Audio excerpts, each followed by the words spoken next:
I mean, so ultimately that's where you felt like, going through this process, it was just so unclear and unlikely. It's from what you heard from friends that you would actually make it through. And that's why well, so when you put in for the handgun permit, did you try, you're saying that the permit covers both owning the gun and potentially carrying it on the same application. Is that how it works? So you choose on the NYPD's clunky old website. It's all handled online now. You basically choose when you start the application whether you're applying just for having it in your home or carry. And there's several other options that I wasn't familiar with. But you're pretty much on your own through that process.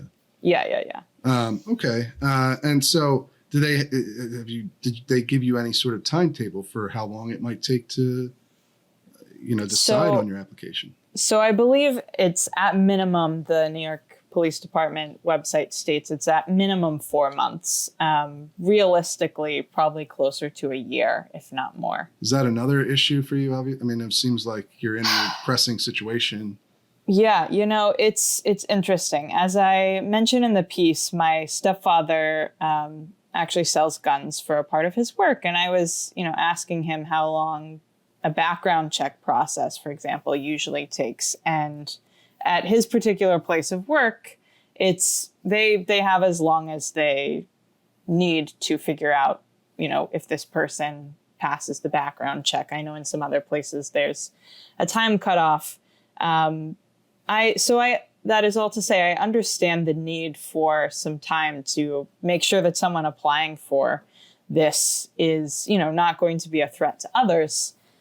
No, though we can never know for certain. But at the same time, my situation and a lot of other people's situations is pretty urgent. So a year is a long time to have to wait for this. I mean, I was very shaken also. About 6 blocks from me last weekend, a woman was shot at point blank range, pushing her infant in a stroller by a former partner that was known to her family as being a dangerous person.